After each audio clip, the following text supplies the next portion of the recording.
कभी सोचा है एक ऐसी दुनिया के बारे में जहां राजा सिर्फ इंसान नहीं भगवान माने जाते थे, जहां मृत्यु अंत नहीं बल्कि नए जीवन की शुरुआत थी, जहां हर रेत का कण हजारों साल पुरानी दास्तान कहता है। आज हम आपको ले चलेंगे उस अद्भुत दुनिया में, प्राचीन मिस्र की रहस्यमयी, भव्य और चमत्कारी सभ्यता में। यह कहानी शुरू होती है एक नदी से, नाइल, दुनिया की सबसे लंबी नदी। हर साल इसके तटों पर बाढ़ आती थी और यही बाढ़ उपजाऊ मिट्टी छोड़ जाती थी। किसानों के खेत लहलहाते थे और लोगों को भोजन मिलता था। इस नदी ने न सिर्फ जमीन को सींचा बल्कि एक महान सभ्यता की नींव भी रखी। करीब 3100 पूर्व दो हिस्सों, ऊपरी और निचले मिस्र को एक किया गया। इसे करने वाले शासक का नाम था नरमेर, जिसे मेनीस भी कहा जाता है। इसी के साथ जन्म हुआ मिस्र के पहले फैरो का। फैरो यानी भगवानों का प्रतिरूप, धरती पर उनका दूत। उनके सिर पर लाल और सफेद मुकुट होता था जो दोनों हिस्सों के एकीकरण का प्रतीक था। फिर आया एक युग जिसे पुराना साम्राज्य कहा गया। ये वो दौर था जब पिरामिड्स का निर्माण हुआ। गीजा का महान पिरामिड खुफू का आज भी दुनिया के 7 आश्चर्यों में से एक है। उस वक्त जब दुनिया में ईंट तक ठीक से नहीं बनी थी, मिस्र में लाखों पत्थरों को इस तरह जोड़ा गया कि हजारों साल बाद भी वो खड़े हैं। पिरामिड बनते क्यों थे? क्योंकि मिस्र के लोग मानते थे कि मौत के बाद जीवन होता है और फैरो की आत्मा को उस जीवन में आराम मिले, इसके लिए एक भव्य मकबरे की जरूरत होती थी। इसलिए बनते थे पिरामिड्स, एक तरह का स्वर्ग का द्वार। मिस्र की धार्मिक व्यवस्था भी उतनी ही भव्य थी। वहां सैकड़ों देवी देवता थे। सबसे बड़े थे रा, सूर्य देवता। वो हर सुबह आकाश में उगते और रात को मृत्यु को जाते। फिर थे ओसाइरिस, मृत्यु और पुनर्जन्म के देवता।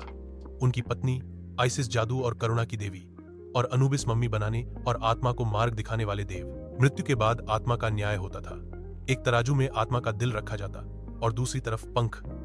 अगर दिल भारी होता यानी पापी होता तो आत्मा नष्ट कर दी जाती।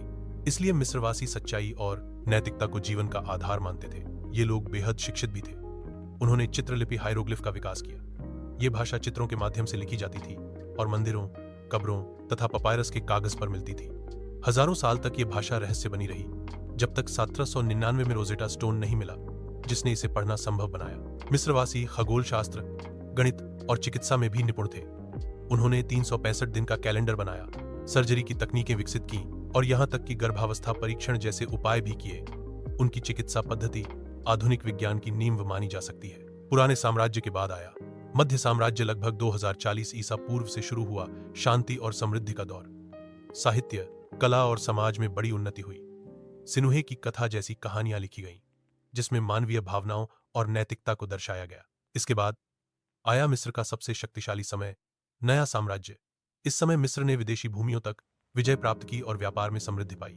इस काल के सबसे प्रसिद्ध फैरो थे हटशेपसुट, एक महिला जिसने पुरुषों के वस्त्र पहनकर शासन किया और विशाल निर्माण कराए। अखेनाटेन, जिसने पारंपरिक देवताओं को हटाकर सिर्फ एक देव एटन की पूजा का आदेश दिया। टूटनखामुन, अखेनाटेन का पुत्र, जिसकी मृत्यु कम उम्र में हुई लेकिन उसकी कब्र 1922 में असल स्थिति में मिली और सारी दुनिया में हलचल मचा दी। रामेसेस द्वितीय, जिसे महानतम फैरो कहा गया, उसने 60 साल से अधिक शासन किया और कई मंदिर बनवाए। उसने हित्तियों के साथ दुनिया का पहला लिखित शांति समझौता किया। आज भी उसका प्रतिरूप संयुक्त राष्ट्र के मुख्यालय में मौजूद है। मिस्र की कला, स्थापत्य और फैशन भी अद्वितीय था। पुरुष और महिलाएं दोनों ही गहने पहनते, आंखों में काजल लगाते और सुगंध का उपयोग करते। इनकी चित्रकला में जीवन की हर झलक दिखती थी। संगीत, नृत्य, शिकार, प्रेम और उत्सव। लेकिन जैसा हर सभ्यता के साथ होता है, मिस्र की कहानी भी अधूरी नहीं, उसका भी पतन हुआ। बाहर से आए आक्रमणकारी जैसे लिबियाई, नुबियाई, असीरियन और फारसी धीरे धीरे इसकी शक्ति को क्षीण करते गए। 332 ईसा पूर्व में सिकंदर महान मिस्र आया। उसने यहाँ की जनता से प्रेम पाया, लेकिन उसके बाद सत्ता ग्रीक हाथों में गई। टॉलेमिक राजवंश शुरू हुआ और अंतिम रानी बनी क्लियोपेट्रा, एक बुद्धिमान, चालाक और सुंदर शासिका जिसने रोमन साम्राज्य से टक्कर ली। लेकिन अंत में 30 ईसा पूर्व में मिस्र रोमन साम्राज्य का हिस्सा बन गया और इसी के साथ प्राचीन मिस्र की स्वतंत्र पहचान खत्म हो गई। लेकिन क्या वाकई खत्म हुई? आज भी गीजा के पिरामिड, लक्सर के मंदिर और किंग टुट की मम्मी हमें बुलाते हैं। मिस्र की प्राचीन सभ्यता ने हमें जो ज्ञान, कला और संस्कृति दी, वह आज भी हमारे साथ है। चाहे वो कैलेंडर हो या औषधीय ज्ञान, धर्म की अवधारणाएं हो या मृत्यु के बाद जीवन का विश्वास, हम सब पर मिस्र की छाप है। तो अगली बार जब आप आकाश में सूरज को उगते देखें, याद कीजिएगा, मिस्रवासियों ने उसे एक देवता माना था। जब आप समय को देखते हैं, याद रखिए उनका बनाया कैलेंडर अब भी चलता है। जब आप किसी मंदिर में खड़े होते हैं, सोचिए मिस्र के लोग भी ऐसे ही मंदिरों में प्रार्थना करते थे 5000 साल पहले। ये थी प्राचीन मिस्र की कहानी, एक सभ्यता जो मिट गई लेकिन फिर भी अमर है।